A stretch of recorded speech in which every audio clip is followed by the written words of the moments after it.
Novreach má novú snipu a je práve teraz u mňa na stole. SSG 11. Pozri sa. Už dlhšiu dobu som premýšľal nad tým, že by som sa opäť vrátil k snajperovaniu napriek tomu, že byť snajperom býva dosť často veľmi frustrujúce. Dôvody sú veľmi jasné a môžem ti ich nasledovným spôsobom ukázať, takže napríklad kvôli tomuto.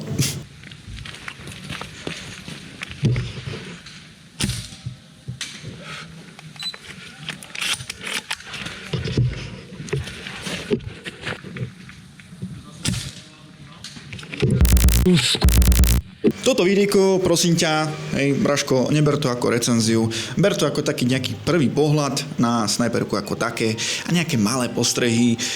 A čo som si všimol počas jej používania. Konkrétne mal som ju na dvoch akciách. Jedna akcia bola v Kostolanoch, kde som si to otestoval tak horko ťažko, pretože tam nebolo veľa priestoru na to strieľať so snajperkou. A ďalšia akcia, na ktorej som bol, bola samozrejme v mojom milovanom Jablonovom, kde som si vždycky dobre zahral. Lenže teraz ja som v sobotu do jednej v práci a až vtedy sa mi dá ísť na ihrisko. Takže prídem už potom, čo ľudia pomaličky odchádzajú a ostane len malinká skupinka hrať na druhú hru a tých cieľov je potom samozrejme oveľa menej.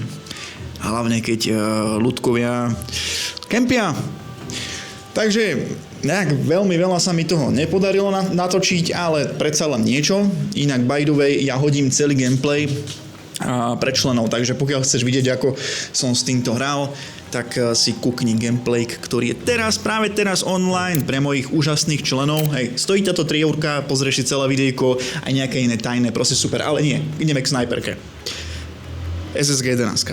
Dobre, pozri sa.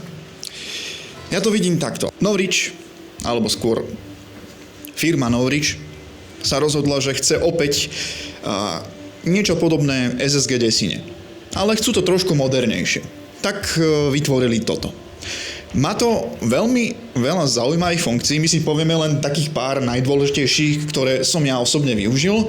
Má to nejaké mínusy, ktoré sa mi na tej snajperke neľúbia, samozrejme má to aj nejaké plusy. A celkovo tak zhrniem celý ten feel, čo si o tom myslím v podstate. Hej? Takže čím začať? No, poďme sa pozrieť na to, čo sa mi dialo pri tom, keď som hral a nebolo to úplne pekné. Dobre, budem úprimný, poviem to takto hneď na rovinu, minusy som na tom spozoroval 2. Hej, fakt, není to veľa. Ale tie minusy môžu niekomu vadiť. Hej, ten jeden až tak moc asi ani nie, ten druhý možno trošku viacej. Takže začneme veľmi jednoducho, ja si dám mikrofón na seba, nech môžem manipulovať so zbraňou. Ty ma asi pravdepodobne nakopeš do ríti, ale ja som sa rozhodol, že tie negatíva presuniem trošku neskôr, pretože nechcem začať hneď negatívnymi vecami a radšej vám poviem tie pozitívne hneď na začiatku, hej. Pozri sa, buď rád, že nemám Hero, lebo inak tie negatívne veci by som postol iba na Hero, hej, takže počkaj si. To naozaj veľmi zaujímavá softová snajperka. To slovo to budem musieť vypípávať, pretože YouTube to neľubí, som zistil.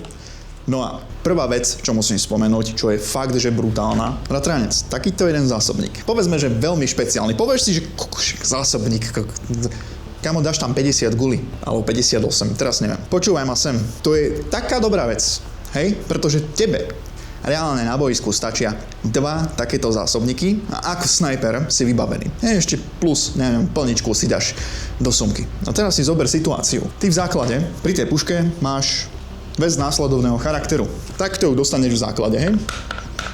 Jo? Ty si k SSG 11 môžeš kúpiť takýto adapter. Hovoríš si, to čo je? To máš predĺžený zásobník? No, ono je to v podstate taká replika zásobníku, lebo pri reálnej takejto nejakej puške cca býva zásobník presne tu, hej? Toto býva presne zásobník. No, ale situácia následovného charakteru. Zásobník sem. Klasika. Nechceš mať zásobník navyše v sumke? No a teraz vlastne došli ti gule. Iba si vyťahneš zásobníček. Hopneš ho tam. Prázdny dáš sem. Perfekto. Dobre, tak. Poďme ale k ďalšej veci. Veľmi sa mi ľúbi. Už to bolo na tej SSG 96, volala sa, takže no proste L96 od Nora. Ty máš tu značenie toho, či máš loadnutú gulu. Ja som mal veľmi častý problém pri snajperkách, konkrétne pri SSG Desine, že keď som si loadol gulu, tak som potom počasie na to zabudol, či som si loadol alebo nie, a potom to bolo také, vieš, častokrát sa mi stalo, že som videl cieľ, chcel som vystreliť a ja som zrazu zistil, že nemám loadnutú gulu. To bolo na prd. Jo, ale tu máš značenie, sleduj. Takto nejako to vyzerá, keď to loadnuté nemáš. A takto to vyzerá, keď to loadnuté máš. Takže kedykoľvek sa ti stačí len pozrieť, vidíš tam, že je vystúpený ten červený pin, vieš, že si loaded. Pecka. Ďalšia veľmi dobrá vec, o ktorej som si hovoril, že to nikdy nevyužijem, ale nakoniec som to naozaj využil. Puška má teleskopickú pažbu. Máš to vlastne od jednotky po 5. Ešte to máš aj značené, sleduj. Reálne to aj označili. Hej. Naozaj ti hovorím, že som to využil, sleduj. Proste ja neviem, jak je to možné, ale fakt je to využiteľné. A takisto super je, že to môžeš kedykoľvek využiť za inú pažbu. Hej? Nemusíš mať len túto klasickú základnú. A verím tomu, že aj Novrič potom bude mať na svojom e-shope rôzne typy iných pažieb. Samozrejme, môžem povedať aj o tom, že telo je naozaj veľmi kvalitné. Je to klasický plast s tým, že barelíkový, jedno s druhým, úplná klasika. Ale naozaj je to masívna vecička, ktorá sa naozaj nikdy nevygla. Pričom trošku nemuseli šetriť, tak je možno tá pažbička, pretože tu keď chytím do ruky, tak cítim, že sa trošku vygla, ale nie je to nič strašné, ale predsa len mohli tam pacnúť trošku niečo iné, ale verím tomu, že Novrič si na e-shop dá náhradné pažbičky, ktoré budú na to určite lepšie. Uvidíme. Možno by sa tam aj nejaké AR-kové dali dať, ale tak na tým som ani nejak extra neuvažoval a ani asi nebudem, ale takto sa mi to naozaj dosť príjemne drží a myslím si, že sa bude aj tebe. Toto si dám takto dozadu, aby mi to nerušilo. Dám si pri tom okuliare. Puška má jednu zaujímavú vec. Takže, aby som to veľmi jednoducho vysvetlil, hej. Zbraň klasicky natiahneš, vrátiš naspäť, zaklapneš. Hej. Jednoduchá logika pri snajperkách. Problém však nastáva, máš to krásne zaklapnuté a teraz zober si situáciu, ja neviem, bežíš. Obtrieš si pušku o nohu, o kus výstroje a veľmi jednoducho urobíš toto.